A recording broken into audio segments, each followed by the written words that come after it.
اللہ رب العزت نے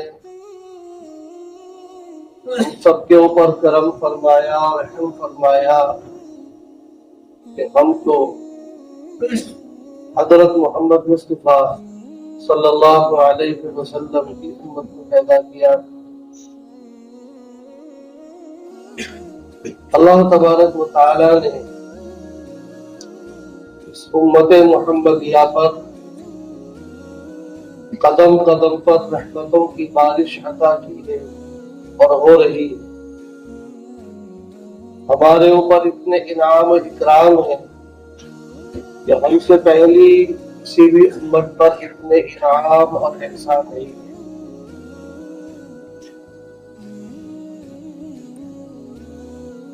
ہمارے لیے اللہ تبارک و تعالیٰ نے ایسا نظام بنایا کہ یہ امتی چھوٹے چھوٹے عمل کر کے سینکڑوں سال کی عبادت کے مقام پر پہنچ سکتا ہے، کیونکہ اس امت کی عمر بہت تھوڑی ہے اور پہلی امتوں کی عمریں کئی سو سال کی ہوتی، ہزار سال بھی ہوتی۔ اب چونکہ یہ امت ساری امتوں کی سردار ہے اور اس امت کی عمر بھی کم ہے، تو پہلی امتوں کے اجر و ثواب سے ان کو فضیلت کیسے ملے، اس کے لیے قدم قدم پر اللہ نے ہمارے لیے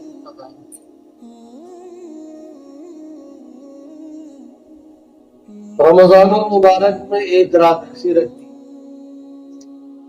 کہ اگر کوئی بندہ اس میں عبادت کر لے تو اسے 1000 مہینوں سے بھی زیادہ عبادت کا ثواب ملے، صرف ایک رات۔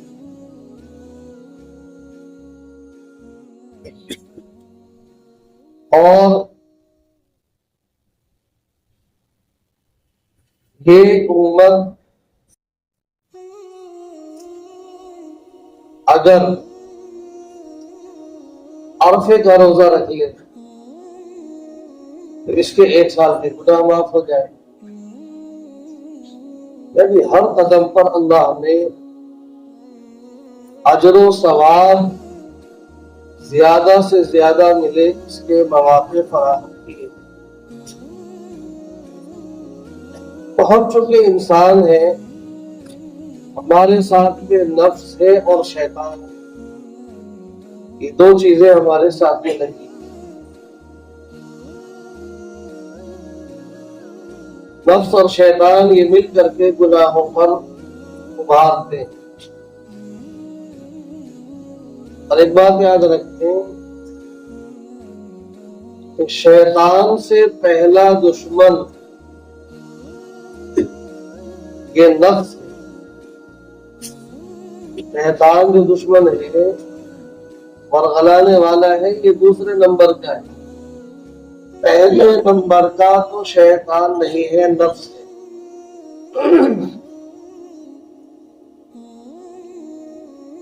کیونکہ جب یہ شیطان نہیں تھا، اس کو کس نے ورغلایا؟ اس کو ورغلانے کے لیے کوئی شیطان تھوڑی آیا، اس کو بہکانے کے لیے شیطان نہیں آیا تھا۔ تو بہت عبادت گزار تھا، فرشتوں کے ساتھ رہتا تھا، ہر وقت عبادت الہی میں مصروف رہتا تھا۔ جب سیدنا حضرت آدم علیہ السلام کو سجدہ کرنے کا حکم اللہ رب العزت کی طرف سے ملا، سب فرشتوں نے اس کی تعمیل کی۔ اس عزازیل جو عبادت گزار تھا، نیکوکار تھا، اس کے نفس نے اس کو مار ڈالا۔ اس کا نفس، اس کے نفس نے کہا کہ تو بلندی پر جانے والی آگ سے بنا ہے اور یہ بستی میں جانے والی خاک سے بنا ہے.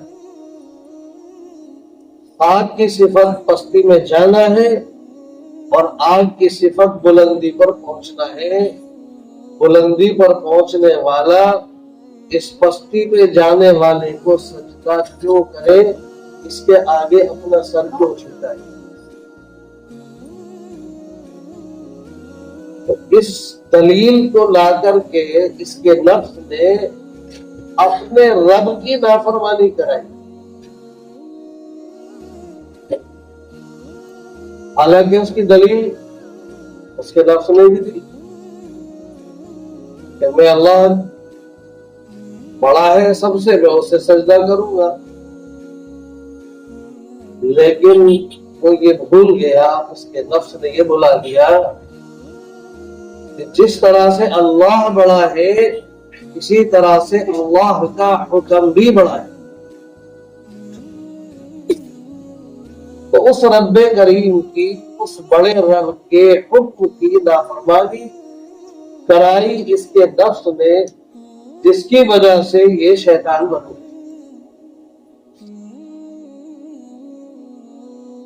تو اللہ تبارک و تعالی نے ہمارے اور آپ کے اندر یہ دو چیزیں رکھی ہیں، نفس اور شیطان. ان دونوں کے بہکائے میں آ کر کے ہم سے غلطیاں بھی ہوگی، نافرمانیاں ہوگی. ان غلطیوں کا، نافرمانیوں کا علاج اللہ رب العزت نے بتایا. دیکھو تمہیں اپنے گناہوں پر ہٹائی نہیں اختیار کرنی، بلکہ جب تم سے نفس اور شیطان کے تقاضے کی بنیاد پر گناہ ہو جائے، نافرمانی ہو جائے، تو تمہیں فوراً توبہ اور استغفار کرنا. یہ توبہ اور یہ استغفار یہ تمہارے گناہوں کو بھی مٹائے گا اور تمہیں بے شمار نعمتیں بھی دلوائے گا. علامہ ابن تیمیہ رحمۃ اللہ علیہ نے گناہوں کے مٹانے کے 10 اسباب لکھے ہیں.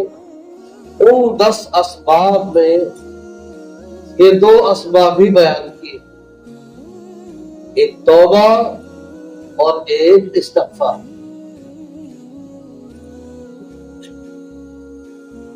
استغفار اور توبہ اس میں تھوڑا سا فرق ہے. استغفار کہتے ہیں کہ پچھلا جو بھی کچھ ہم سے نافرمانی ہوئی ہے اس پر ندامت اور شرمندگی سے آنسو بہانا، نادم ہونا، شرمندہ ہونا، یہ استغفار. جب بھی بندے سے گناہ ہو جائے فوراً استغفار کرے.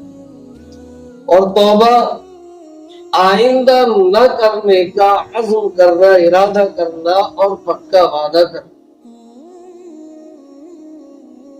تو استغفار جو ہے اتنی بڑی نعمت ہے.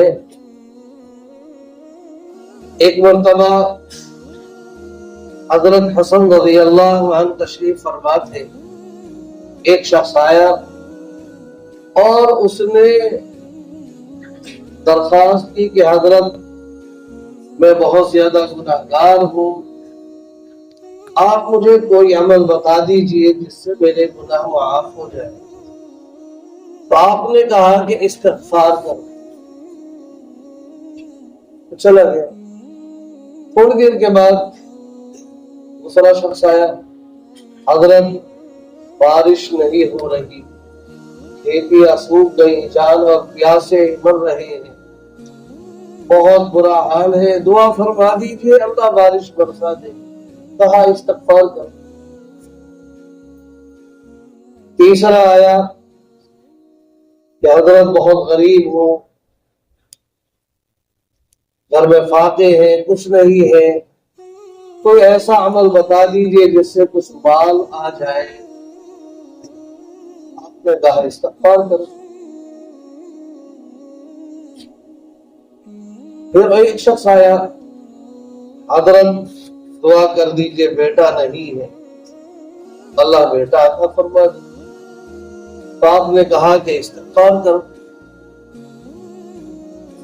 کچھ دیر کے بعد اور شخص آیا, حضرت میرا ایک باغ ہے, اس میں پھل اچھی طرح سے نہیں آتے جس سے نقصان ہوتا ہے, دعا کر دیجئے میرے باغ میں پھل کثرت سے آئے, اچھے آئے, تاکہ نفع ہو اور فراوانی ہو. کہا استغفار کرو. تو جو خادم حضرت حسن رضی اللہ عنہ کے پاس بیٹھا تھا, وہ سارے حالات دیکھ رہا تھا, سن رہا تھا.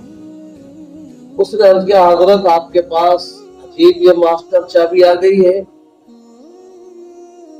الگ الگ مرضوں کے مریض آئے اور آپ نے سب کو ایک ہی چابی استغفار کی دے دی. یہ سمجھ میں بات نہیں آئی. تو آپ نے فرمایا کہ یہ میں نے اپنی طرف سے نہیں کہا, بلکہ اللہ رب العزت نے قرآن کریم میں فرمایا ہے استغفروا ربکم انہ کان غفارا.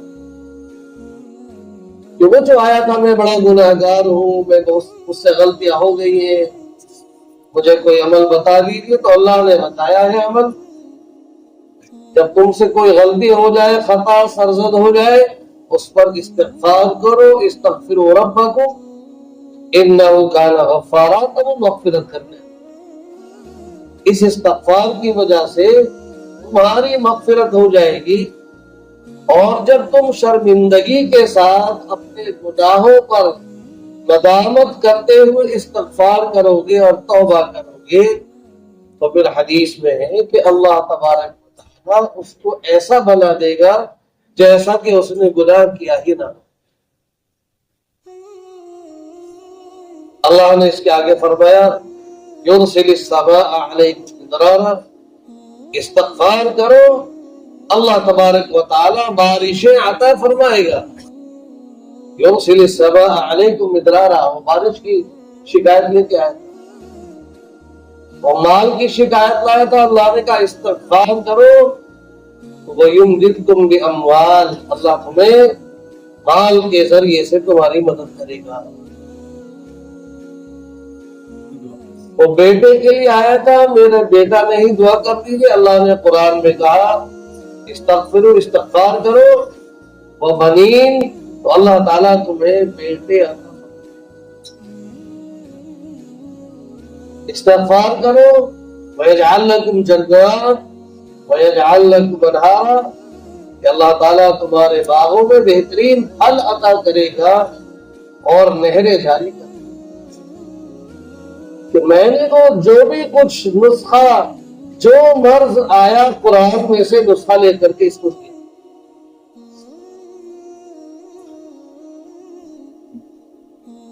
اب لوگ کہیں گے کہ جی ہم تو صبح شام خوب استغفار کرتے ہیں, لیکن ہمیں تو یہ فائدے نظر نہیں آتے.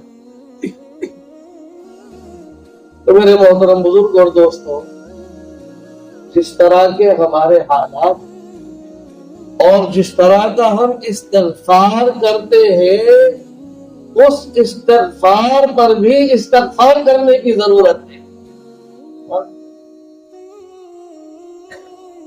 کہ ہم اور ہمارے حالات اور ہمارا استغفار, جیسے میں نے عرض کیا کہ استغفار کا مطلب ہے جو بھی کچھ ہوا اس پر نادم اور شرمندہ ہو. مجھ سے جھوٹ بولا گیا, مجھ سے کسی پہ ظلم ہو گیا, میں نے کسی کو غلط راستہ بتا دیا, میں نے اللہ کی نافرمانی کر دی. اب اس کا مطلب ہے کہ میں ان چیزوں سے باز آ کر کے اب اپنے رب سے استغفار کروں. لیکن ہم ہاتھ میں تسبیح لے کے استغفار کر رہے ہیں اور دھوکہ بھی دے رہے ہیں. ہم ہاتھ میں تسبیح لے کے یا بغیر تسبیح کے استغفار بھی کر رہے ہیں اور موقع پڑنے پر گالیاں بھی بک رہے ہیں. استغفار بھی چل رہا ہے اور لوگوں پر ظلم بھی ہو رہا ہے. استغفار بھی چل رہا ہے، ماں کا، باپ کا، بیوی کا، بچوں کا، بہن بھائیوں کا، پڑوسیوں کا حق بھی مارا جا رہا ہے.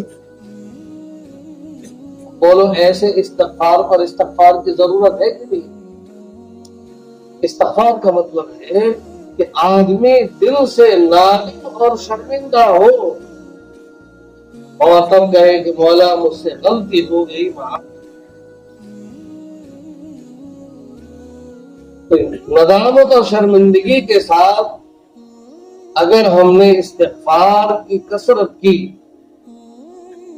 تو حدیث میں ہے کہ جس کا زیادہ، سب سے زیادہ استغفار ہوگا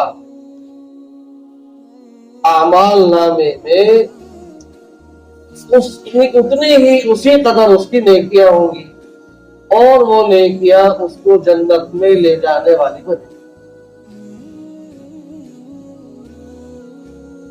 اللہ کے نبی صلی اللہ علیہ وسلم نے فرمایا اس لیے کہ لازم الاستغفار. دیکھو اپنے اوپر استغفار کو لازم کر لو، استغفار کو لازم کر لو. جب تم استغفار کو اپنے اوپر لازم کر لو گے، یعنی خالی زبان پر لازم کرنے کا مطلب زبان سے استغفر اللہ ربی اتنا نہیں، اس کو پورے کا پورا اپنے جسم پر لاگو کر لو گے استغفار کو. میں تمام نافرمانیوں سے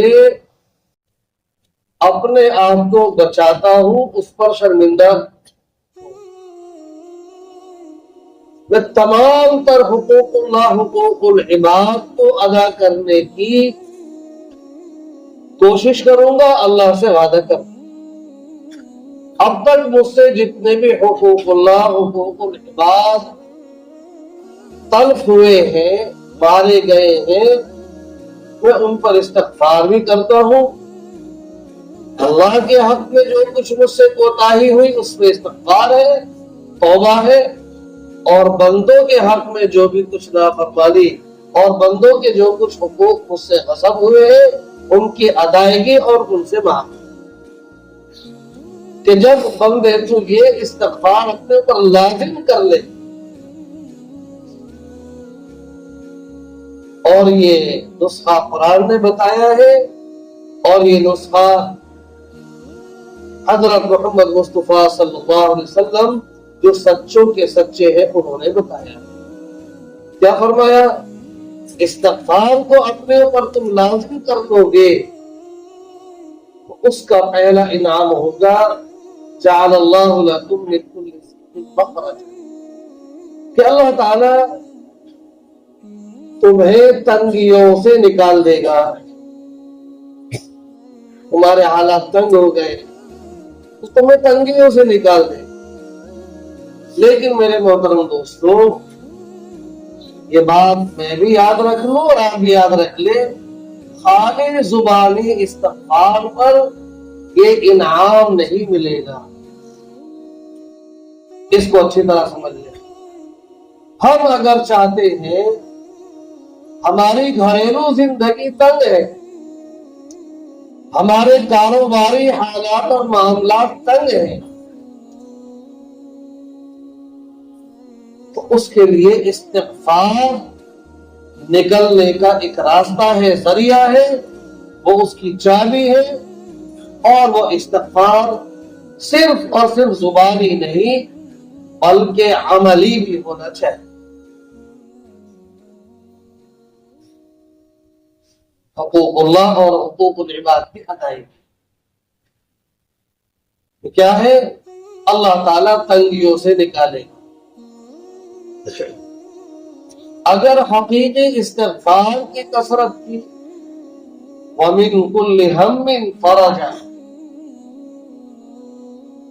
پیارے آقا صلی اللہ علیہ وسلم نے اپنی زبان مبارک سے یہ خبر دی ہے کہ اللہ تبارک و تعالیٰ اس کو غموں سے نجات عطا فرمائے گا۔ کسی کو اولاد کا غم ہے، اولاد بگڑ گئی، کسی کو اپنے رشتہ داروں کا غم، کسی کو پڑوسیوں کا غم، پڑوسی ستا رہے ہیں، رشتہ دار ستا رہے ہیں، کسی کو بیوی کا غم، کسی کو شوہر کا غم، کہیں شوہر بیوی کو ستا رہا ہے، کہیں بیوی شوہر کو ستا رہی ہے، کہیں ماں باپ اولاد کو ستا رہی ہے، کہیں اولاد ماں باپ کو ستا رہے ہیں۔ یہ سارے غم جمع ہیں۔ ان سب غموں سے نکلنے کا جو فارمولہ اور جو نسخہ ہمارے نبی صلی اللہ علیہ وسلم نے دیا ہے وہ دیا ہے استغفار، اور وہ صرف زبانی استغفار نہیں بلکہ عملی استغفار۔ اور یہ آزمانے کی چیز نہیں ہے بلکہ حقیقی طور پر عمل کرنے کی چیز ہے۔ اتنے سال ہو گئے بھی مجھے کچھ فائدہ نہیں ہوا، آزما کے میں نے دیکھ لیا، یہ آزمانے والی چیز نہیں ہے۔ نبی کا نسخہ آزمایا نہیں جاتا ہے بلکہ اپنے آپ کو پرکھا جاتا ہے کہ ابھی میرے اندر وہ صفت پیدا نہیں ہوئی جو استغفار مجھے غموں سے نجات دلوا۔ ابھی کہیں نہ کہیں میرے اندر کوتاہی ہے۔ ایک صحابی گھر میں داخل ہوئے، بیوی سے کہا کچھ کھانے کو لاؤ، کہا کچھ نہیں ہے، پاپا ہے، کچھ بھی نہیں ہے۔ کہ اچھا، میرے نبی نے آج ایک نسخہ بتایا، ٹھیک ہے میں بھی آتا ہوں، تیاری کرو۔ مسجد گئے تو وضو کیا بہت اچھی طرح سے، 2 رکعت نماز پڑھی، اللہ سے مانگا، سن کے آئے تھے صلاۃ الحاجت پڑھ کے جمع ہو کے ملے، آئے کچھ آیا ابھی نہیں ہے، اچھا کچھ کمی رہ گئی، پھر دوبارہ گئے، پھر اہتمام سے وضو کیا، پھر نماز پڑھی، پھر مانگا، پھر گھر میں آئے، کہا کچھ آیا ابھی نہیں ہے۔ تو انہوں نے یہ نہیں کہا کہ میرے نبی نے تو غلط بات بتا دی، یہ تو میں 2 مرتبہ اتنا اہتمام سے عمل کر کے آیا، یہاں تو کچھ بھی نہیں۔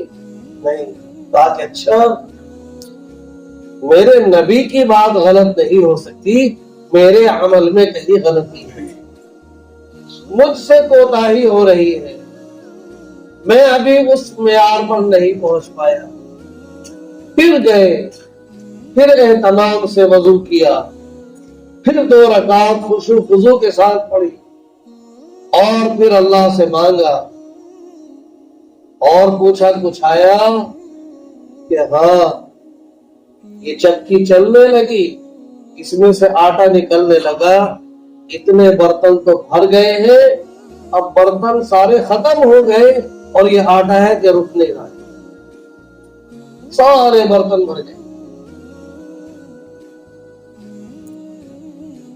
اب یہ سب نظام قدرت، ان کے دل میں ایک بات آئی کہ ذرا دیکھ تو لوں یہ کہاں سے نکل رہا ہے۔ انہوں نے چکی کا پارٹ ایسے اٹھا کے دیکھا تو اس میں کچھ نہیں تھا، اس کے بعد نیچے رکھ دیا، آٹا آنا بند ہو گیا۔ جب اپنے پیارے حبیب صلی اللہ علیہ وسلم کو اس کی خبر دی تو آپ نے فرمایا اگر تم اس کو نہ اٹھاتے وہ اسی طرح سے آٹا دیتی رہے، لیکن اللہ کو تو روکا نہ منظور تھا۔ تو صحابی ہے میرے محترم دوستو، ہم آپ کو 1450 سال بعد کے گنہگار اور ذرا سا مال آنے پر اپنے ایمان دینے والے، وہ سارا جان مال قربان کر کے ایمان لینے والے، ان کا یہ حال تھا کہ انہوں نے اپنے اندر کمی ڈھونڈی کہ میری نماز میں وہ کمال پیدا نہیں ہوا جو میرے نبی نے بتایا تھا، جو نتیجہ نہیں آ رہا ہے، تو ہم مہینہ دو مہینہ استغفار کر کے اور اس کا نتیجہ سامنے نہ آتے ہوئے دیکھ کر کے بدزن ہو کر کے چھوڑے نہیں، بلکہ کہیں کہ ابھی تو میں بہت پیچھے ہوں، مجھے تو کرتے ہی رہنا ہے۔ کیا فرمایا؟ لازم الاستغفار، استغفار کو لازم کر لو اپنے جسم کے اوپر۔ جعل اللہ لہ من ضیق مخرجا، اللہ تعالیٰ ہر تنگی سے ملک ہے، ومن کل ہم فرجا، اور غموں سے نجات عطا فرمائے گا، وَيَرْزُقْهُ مِنْ حَيْثُ لَا يَحْتَسِبُ، اور ایسی جگہ سے روزی دے گا جہاں سے تمہارا گمان ہے۔ امام کے پاس تو لوگ آتے ہیں اپنے مسائل لے کر کے، کوئی کاروبار کے مسائل لے کے آتا ہے، کوئی گھر کی تنگی کے مسائل، جتنے بھی مسائل لے کے آتا ہے، امام صاحب کوئی تعویذ دے دیں، کاروبار نہیں چل رہا ہے، کوئی تعویذ دے دیں، یہ مسئلہ ہے۔ ہم نے بھائی تعویذ تو میرے نہ مجھے آتا نہ میرے ابا کو آتا تھا، مجھے تعویذ کچھ نہیں آتا، بس ایک تعویذ ہے جو قرآن کا تعویذ ہے اور میرے نبی کا بتایا ہوا تعویذ ہے، اور وہ تعویذ ہے زبانی طور پر، جسمانی طور پر استغفار کی کثرت کر، چلتے پھرتے رات دن استغفار اٹھتے بیٹھے، اس استغفار کو اپنے بدن پر ملا کے اپنی آنکھوں پر استغفار لاگو کر کہ آنکھیں غیر محرم نہ دیکھ، پہلی نظر پڑ گئی تو اتفاقی ہے، دوبارہ ڈالنا کہ دیکھو کیسی ہے، ہاں یہی گڑبڑ ہے، اپنے ہاتھوں کو استغفار کے بندر میں باندھ دے، اپنا دل، دماغ، اپنے پورے بدن، اپنے پورے اعضاء، یہی ایک نسخہ ہے۔ اسی کو ہم کہ 5 وقت کی نماز کے ساتھ میں تسبیحات میں کلمہ بھی ہے، درود شریف بھی ہے، اس کے ساتھ میں جو چلتے پھرتے اٹھتے بیٹھتے کثرت کرنے کی چیز ہے وہ استغفار ہے۔ اور یہ اتنا آسان نسخہ ہے کہ ہم اپنے گھر سے نکلے، ڈرائیونگ کر رہے ہیں، استغفار کرتے جا رہے ہیں، بجائے ادھر ادھر کی ریکارڈ چڑھانے کے سننے کے، استغفار زبان پہ کثرت سے پڑھتے پڑھتے آفس پہنچ جائے اور آفس سے استغفار پڑھتے پڑھتے اور اپنے گھر چلے، ہزاروں استغفار راستے میں ہو جائے، اور یہ سب ہر استغفار جو ہے ہمارا آخرت میں جمع ہو جائے۔ اللہ تبارک و تعالی ہمیں صحیح طور پر عمل کرنے کی توفیق عطا فرمائے، استغفار اور توبہ کی توفیق عطا فرمائے۔ وآخر دعوانا